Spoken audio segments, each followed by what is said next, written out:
welcome to ASR NCRT Decoder. So today we are going to discuss the first topic of life process, that is nutrition, है ना।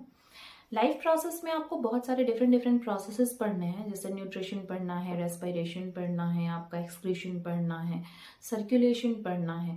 तो अभी हम लोग एक एक करके सबको डिस्कस करेंगे। आज हम लोग पढ़ने जा रहे हैं हमारा न्यूट्रिशन। तो बात अगर की जाए न्यूट्रिशन है क्या, actually nutrition is what, the energy what you gain from your food. आप फूड के साइड से जो एनर्जी पाते हो उसको हम न्यूट्रिशन कहते हैं, या फिर अपने बॉडी को एनर्जी देने के लिए जो तरीके हम अपनाते हैं दैट इज न्यूट्रिशन। तो अपने शरीर को एनर्जी आप कहाँ से दोगे, खा के दोगे। खाना आप कैसे खाओगे, इधर आप रॉ मटेरियल खाते हो, इधर आप किसी की मतलब वही वेज नॉन वेज खाते हो, है ना। तो इस तरह से इधर वेज खाएंगे इधर नॉन वेज खाएंगे, तो हम अपनी बॉडी को एनर्जी प्रोवाइड करते हैं। अब न्यूट्रिशन के बेसिस पे दो डिफरेंट टाइप ऑफ ऑर्गेनिज्म पाए जाएंगे, two different. First is what, autotrophic. Autotrophic nutrition ऐसा मोड ऑफ न्यूट्रिशन है जिसमें ऑर्गेनिज्म सिंथेसिस करेगा, खाना बनाएगा। हेट्रोट्रॉफिक मोड ऑफ न्यूट्रिशन ऐसा मोड ऑफ न्यूट्रिशन है जिसमें ऑर्गेनिज्म डायरेक्टली खाना नहीं बनाता, वो इधर डायरेक्टली और इनडायरेक्टली प्लांट पे ही डिपेंड करता है ना। सनलाइट से उसको लेना देना, खाना बनाने के लिए लेना देना नहीं है, बाकी तो है। तो अगर हम बात करें ऑटोट्रॉफिक मोड ऑफ न्यूट्रिशन की, तो प्लांट्स ऑफ कोर्स। आप केमोसिंथेटिक ये भी देखेंगे, केमोसिंथेटिक ऑर्गेनिज्म भी पाए जाते हैं, तो that is the total different thing, वो हम लोग आगे डिस्कस करेंगे। लेकिन ऑटोट्रॉफिक मोड ऑफ न्यूट्रिशन जो है वो कौन शो कर रहा है, प्लांट। कुछ कुछ एनिमल्स भी शो करते हैं, ठीक है। But here all in all हम लोग ये लेकर के चल रहे हैं कि हमारा ऑटोट्रॉफिक कौन है, प्लांट्स हैं, ठीक है। Later on we discuss about the euglena and different type of organisms. तो यहाँ पे प्लांट्स जो है वो क्या कर रहे हैं, फोटोसिंथेसिस कर रहे हैं। फोटोसिंथेसिस करने के लिए उनको क्या करना होगा, तो रटा रटाया सा थ्योरी हमारी, क्लोरोफिल होना चाहिए, है ना, और CO2 होना चाहिए, वाटर होना चाहिए और सनलाइट होना चाहिए, बन गया खाना। तो प्लांट कर क्या रहे, प्लांट की लीफ मीन्स उनका किचन, है ना, सनलाइट एनर्जी, ठीक है, chlorophyll that is the all object, और वो CO2 उनका रॉ मटेरियल ऑफ फूड। जैसे मम्मी खाना बनाती है तो मम्मी क्या करती हैं, जो उनका सब्जी होता है वो सारा रॉ मटेरियल है, फिर उसको वो कुक करती हैं पूरे बर्तन में। फिर कुक करने के बाद, तो कुक करने के लिए उनको गैस चाहिए होता है, आँच चाहिए होती है, गर्मी चाहिए होती है, वो कहाँ से मिलता है, हमारा सिलेंडर चूल्हा से, है ना। तो सेम थिंग सनलाइट प्रोवाइड कर रहा है। जो CO2 है वो क्या है, सब्जी हो गई। और जब सनलाइट के प्रेजेंस में सब या फिर गैस के प्रेजेंस में मम्मी खाना बना रही होती है, तो फाइनली बन करके सब्जी बनता है ना, निकल के आता है वेजिटेबल्स, सब्जी दोनों में, raw material, raw fruit, raw सब्जी एंड पका हुआ सब्जी, ठीक है। सो व्हाट बन के आया। वैसे ही पौधे क्या कर रहे हैं, इनकी ये पत्ती है, इनका ये किचन है, क्लोरोफिल है, सूरज की रोशनी आई, क्लोरोफिल तो था ही, कार्बन डाइऑक्साइड था ही, मस्त मजे से खाना बन गया और वो खाना बन के रेडी, ठीक है। तो ये ऑटोट्रॉफिक मोड ऑफ न्यूट्रिशन है। अब हम बात करें, बहुत कंफ्यूजिंग है बट क्लियर कर देते हैं इस चीज़ों को बहुत आसानी से। आप जो पौधे जो CO2 लेते हैं उसमें ऑक्सीजन है, आपको बहुत आसानी से ये बहुत चीज़ पता होगा कि CO2 means carbon and oxygen. पानी लेता है दैट इज H2O, तो वाटर में भी क्या है, हाइड्रोजन एंड ऑक्सीजन, ठीक है। पौधे दो जगह से ऑक्सीजन ले रहे हैं, कार्बन के साथ में भी ऑक्सीजन ले रहे हैं, पानी के साथ में भी ऑक्सीजन ले रहे हैं, और वो क्या करते हैं, ऑक्सीजन रिलीज करते हैं। तो अगर हम आपसे पूछें, कार्बन डाइऑक्साइड वाला ऑक्सीजन पौधे रिलीज कर देते हैं या फिर वाटर वाला ऑक्सीजन पौधे रिलीज कर देते हैं, वाटर वाला रिलीज कर देते हैं, very good. So what is it, होता क्या है, कार्बन के साथ वाला ऑक्सीजन पूरी तरह से खाने में यूज हो जाता है ना। हम लोग पौधे को, आप ऐसे देखो, आप पौधे को पानी पटाने जा रहे हो, ठीक है, आपने पौधे को रूट की जगह पे पानी दिया, पौधे के पास पानी आया, पानी में क्या है, H+O2-। Because of presence of magnesium, soil में बहुत सारे मिनरल्स हैं अवेलेबल, मैग्नीशियम के प्रेजेंस में आपका जो वाटर है वो टूट जाएगा, हाइड्रोजन अलग ऑक्सीजन अलग, ठीक है। यहीं पे रूट के पोजीशन पे ही, अभी तो पौधे के अंदर पानी गया भी नहीं है आपका। हम लोग क्या पढ़े हैं कि पानी H2O जो है वो क्या है, ट्रांसपिरेशन पुल वाला कहानी है ना, कि वो पानी खींच के ऊपर चला जाता है। आपका हाइड्रोजन अलग ऑक्सीजन अलग, तो बहुत कॉमनली हम लोग जानते हैं कि हाइड्रोजन का प्लस चार्ज, ऑक्सीजन का minus charge, obviously cation anion जो है वो साथ में जाएंगे, तो ट्रांसपिरेशन पुल से वो केटायन एंड एनायन चलते जाते हैं। रूट ने क्या किया, रूट ने खींचा हाइड्रोजन को, हाइड्रोजन के साथ चलते हुए कौन आया, ऑक्सीजन, और वो पूरा ऊपर कहाँ तक, पत्ती तक पहुंच गए। ठीक है, पत्ती के पास पहुंच गए। अब क्या हो रहा है आपका पत्ती के पास, जैसे ही आप ये देखो कि आपकी जो लीफ है ना, वहाँ पे हाइड्रोजन एंड ऑक्सीजन अवेलेबल है, CO2 आ गया, सनलाइट है, तो उन्होंने क्या बनाया, ग्लूकोज, है ना, खाना बनता ही है, दैट इज ग्लूकोज, ग्लूकोज बना लिया, खाना बना लिया। तो ग्लूकोज का फॉर्मूला क्या है, C6H12O6। ठीक है, ग्लूकोज बन गया। अब ग्लूकोज उन्होंने बनाया तो सही, उनके काम का तो है, उनको एरोबिक रेस्पिरेशन दिखाना है। ठीक है, अभी ये तो एक बहुत कॉन्ट्राडिक्टेड टॉपिक है, इसको हम लोग थोड़े आगे में पढ़ाई करेंगे। तो क्या है कि आपका जो लीफ है वो उसने क्या बनाया, ग्लूकोज। अब वो ग्लूकोज वो जमा भी करे, उसके पास वैक्यूल है, वैक्यूल में वो जमा कर सकता है, जमा भी करे, या फिर उसको ट्रांसपोर्ट भी करे, है ना, तो बड़ी आसानी से उनका काम चल रहा है।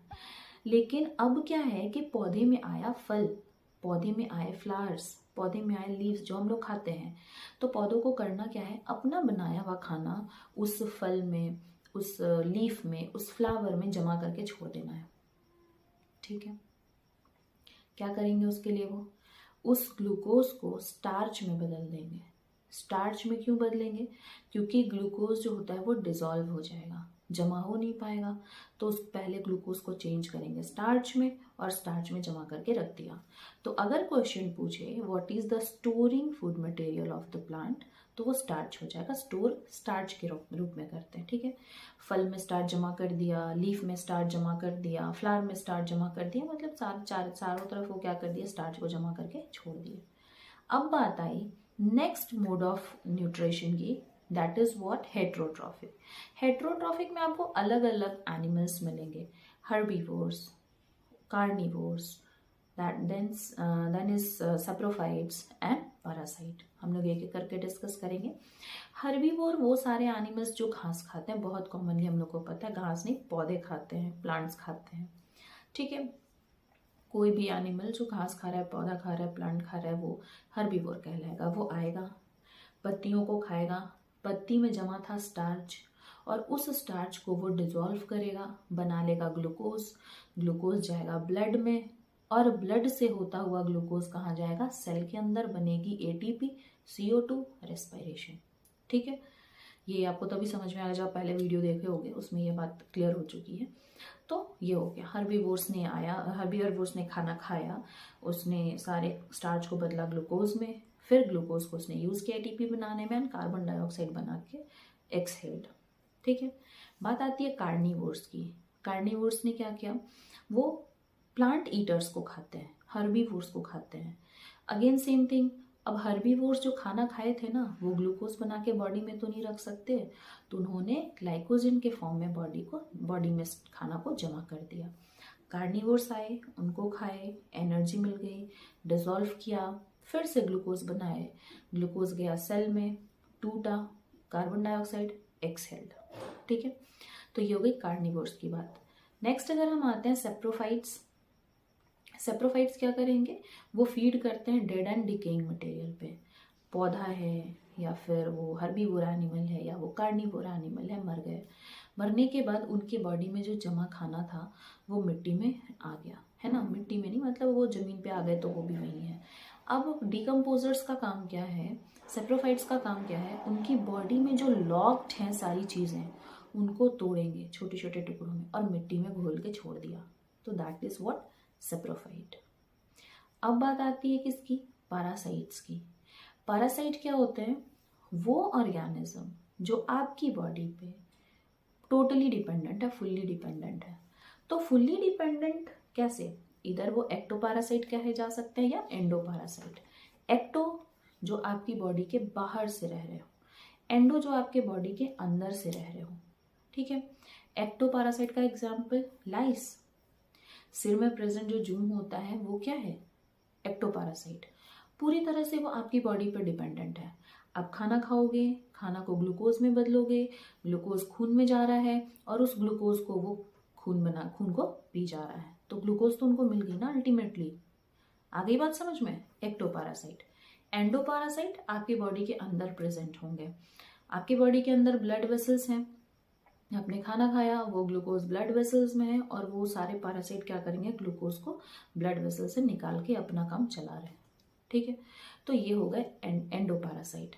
अब आपसे कोई क्वेश्चन पूछे कि क्या डिफरेंस है, हम हर्बीवोर्स को भी पैरासाइट बोल सकते हैं ना, क्योंकि वो भी तो फुल्ली डिपेंडेंट है अपने प्लांट्स पे। नहीं, जैसे लाइस एक्टोपैरासाइट या फिर टेपवर्म एंडोपैरासाइट आपके बॉडी पे फुल्ली डिपेंडेंट है अपने लाइफ को कंटिन्यू करने के लिए, बिल्कुल वैसे ही हर्बीवोर्स भी डिपेंडेंट है ना प्लांट पे। कार्निवोर्स एनिमल की बात की जाए तो वो हर्बीवोर्स एनिमल पे डिपेंडेंट है, फिर उनको पैरासाइट क्यों नहीं बोला जाता है? एक्चुअली हम ऑर्गेनिजम्स जो हैं या फिर जो प्लांट ईटर्स हैं, हम लोग खाते हैं दूसरे फॉर्म ऑफ कार्बन को। ठीक है, कार्बन ग्लूकोज था, ग्लूकोज ही कार्बन का ही फॉर्म है, उसी को हमने चेंज किया था स्टार्च में, उसी को हमने चेंज किया ग्लाइकोजन में, उसको हम लोग अपने डाइजेस्टिव एंजाइम से डाइजेस्ट करते हैं।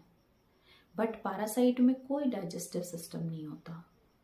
पैरासाइट क्या करते हैं, प्रॉपरली ग्लूकोज यूटिलाइज करते हैं और ग्लूकोज ही उनकी बॉडी में रहता है। ठीक है, उनको डाइजेस्ट करने की ज़रूरत नहीं पड़ती। So that is the main difference. Parasites का डाइजेस्टिव सिस्टम नहीं होता। क्यों नहीं होता? ज़रूरत ही क्यों है उनको? ज़रूरत है क्या? नहीं, क्यों ज़रूरत नहीं है? उनको डाइजेस्ट ही नहीं करना खाना। जिनको खाना डाइजेस्ट करना है, पचाना है, हमने पौधे खाए, फल खाया या सब्जियां खाई, चावल दाल खाए, उसको हमें डाइजेस्ट करके ग्लूकोज के फॉर्म में तोड़ना है। लेकिन जिनको प्रॉपर ग्लूकोज बना बनाया मिल रहा है, उनको तोड़ना ही क्यों है? वो तो ऐसे भी डिजॉल्व फॉर्म में है। तो पैरासाइट्स के क्या होते हैं, डाइजेस्टिव सिस्टम नहीं होते। And one more thing, nature कभी भी अपनी एनर्जी वेस्ट नहीं करती। जिनको नहीं ज़रूरत है डाइजेस्टिव सिस्टम की, उनको नहीं दिया। ठीक है, जैसे आप देखोगे समुद्र में एकदम नीचे जो एनिमल्स पाए जाते हैं, फीसेस पाई जाती है, उनको आंखें नहीं दी, ज़रूरत ही नहीं है, रोशनी नहीं है, क्या देखेंगे? इसलिए पढ़ते रहो, नेचर को लगा, पढ़ने की ज़रूरत नहीं है तो लर्निंग कैपेसिटी भी घट जाएगी। Okay, so that we will discuss later what the different type of digestion is and what the digestive system is. Okay, thank you.